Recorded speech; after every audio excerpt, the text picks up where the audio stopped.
আমরা বলেছি যে পিআর আমাদের দাবি, আমরা এটা জনগণের জন্য করেছি, দলের জন্য নয়। মানুষ এখন অনেক রাজনৈতিক দলের কমিটমেন্টের উপরে আস্থা রাখে না, বলে যে আপনারা আগে তো গিয়েছেন ক্ষমতায়, আমরা দেখেছি আপনারা তো কমিটমেন্ট রক্ষা করেন না। এই যে একটা ব্যাড কালচার হয়ে গেছে, এটাকে পাল্টানোর দায়িত্ব কাউকে না কাউকে নিতে হবে, সেই দায়িত্বটা আমরাই নিতে চাই। আপনারা দোয়া করবেন। যারা এখানে অংশগ্রহণ করবেন তাদের কাছে শুধু দুইটা জিনিসই আমরা প্রত্যাশা করব।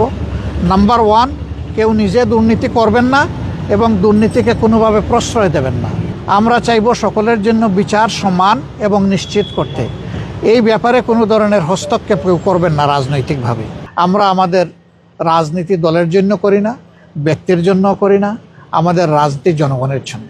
আমরা আজ সকাল 11টায় ইউরোপিয়ান ইউনিয়নের অ্যাম্বাসেডার ওনার দাওয়াতে আমরা এসেছিলাম। এখানে 8টা দেশের যারা রাষ্ট্রদূত তারা ছিলেন এবং তাদের সহকারীরাও এখানে সহযোগীরাও ছিলেন। তারা মূলত বাংলাদেশের বর্তমান পরিবেশ পরিস্থিতি নিয়ে কথা বলেছেন, আমাদের কাছ থেকে কিছু গুরুত্বপূর্ণ বিষয় জানতে চেয়েছেন। তারা জানতে চেয়েছেন ইলেকশন ফেব্রুয়ারিতে যেটা হবে সেটার জন্য আমাদের প্রস্তুতি কীরকম আছে, সাধারণ নির্বাচন এবং রেফারেন্ডাম যদি একই দিনে হয় সেখানে কোনো প্রবলেম হবে কিনা। আমরা বলেছি যে আমাদের দেশের মানুষ ততটা এখনো কনসাস না, এই জন্য একই দিনে দুটো নির্বাচন হলে দুটা নির্বাচনে ক্ষতিগ্রস্ত হওয়ার আশঙ্কা আছে, ভোটার টার্নওভারও কম হতে পারে। এই সমস্ত কারণ সামনে রেখেই আমরা বলেছিলাম দুটো নির্বাচন আলাদা আলাদা হওয়া উচিত। সেই দাবি এখনো আমাদের আছে, সরকার ইচ্ছা করলে সেই দাবি এখনো বাস্তবায়ন করতে পারে। তারা আরো জানতে চেয়েছেন যে পিআর এর ব্যাপারে আমাদের অবস্থান কি। আমরা বলেছি যে পিআর আমাদের দাবি, আমরা এটা জনগণের জন্য করেছি, দলের জন্য নয়। এমনকি আমরা যদি জনগণের ভোটে নির্বাচিত হয়ে আল্লাহর ইচ্ছায় ক্ষমতায় যাই, ক্ষমতায় তো আমরা বলি না, দেশ সেবার সুযোগ পাই, তাহলে আমরা তখনও পিআর বাস্তবায়নে আন্তরিকতার পরিচয় দেব। তখন এটা হবে না যে আমরা তো জিতে গেছি, এখন আর পিআরের দরকার কি। অতীতের যে কালচার, এটাকে আমরা পাল্টে দিতে চাই। মানুষ এখন অনেক রাজনৈতিক দলের কমিটমেন্টের উপরে আস্থা রাখে না, বলে যে আপনারা আগে তো গিয়েছেন ক্ষমতায়, আমরা দেখেছি আপনারা তো কমিটমেন্ট রক্ষা করেন না। এই যে একটা ব্যাড কালচার হয়ে গেছে, এটাকে পাল্টানোর দায়িত্ব কাউকে না কাউকে নিতে হবে, সেই দায়িত্বটা আমরাই নিতে চাই। আপনারা দোয়া করবেন। তারপরে তারা জানতে চেয়েছেন সমাজের বিভিন্ন অংশের মানুষের প্রতিনিধিত্ব কিভাবে হবে, সকল মানুষের সিকিউরিটি কিভাবে নিশ্চিত হবে, রোহিঙ্গা সমস্যার সমাধানটা কিভাবে হবে, এ নিয়ে আমাদের কি চিন্তা ভাবনা।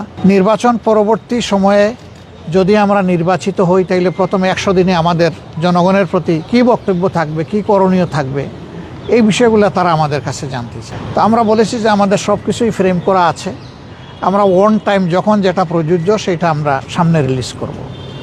তারা আমাদের ম্যানিফেস্টোতে কিছু জিনিস দেখতে চান, আমরা বলেছি অলরেডি এগুলো আমরা ইনক্লুড করে নিই। তারা বাংলাদেশকে একটা ইনক্লুসিভ বাংলাদেশ দেখতে চান। আমরা তাদেরকে বলেছি আল্লাহ তাআলার ইচ্ছা এবং জনগণের ভালোবাসায় আমরা নির্বাচিত হলে সেই ইনক্লুসিভ বাংলাদেশই আমরা গড়ব ইনশাআল্লাহ। আমরা কোনো দলকেই বাদ দেব না। আমরা দেশের স্বার্থে দারুণভাবে আমরা অনুভব করি যে অ্যাটলিস্ট আগামী 5টা বছর দেশের স্থিতিশীলতা, ইকোনমি ফিরাইয়ে আনা, আইনের শাসন সমাজে কায়েম করা এবং সমাজ থেকে দুর্নীতিকে নির্মূল করা বা বিদায় দেওয়া, এর জন্যে প্রয়োজন আমাদের একটি জাতীয় সরকারের। আমরা নির্বাচিত হলে সেই সরকারটাই গঠন করব। যারা এখানে অংশগ্রহণ করবেন তাদের কাছে শুধু দুইটা জিনিসই আমরা প্রত্যাশা করব। নাম্বার ওয়ান, কেউ নিজে দুর্নীতি করবেন না এবং দুর্নীতিকে কোনোভাবে প্রশ্রয় দেবেন না। নাম্বার টু, আমরা চাইব সকলের জন্য বিচার সমান এবং নিশ্চিত করতে।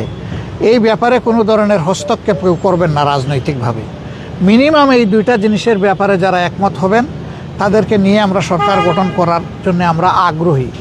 আমাদের আপত্তি নাই না, আমরা আগ্রহী, সেটা দেশের স্বার্থে। এমনকি আল্লাহ যদি ইচ্ছা হয় যে 200 আসনেও আমরা বিজয়ী হয়ে যাই, তারপরে আমরা এটি করব ইনশাআল্লাহ।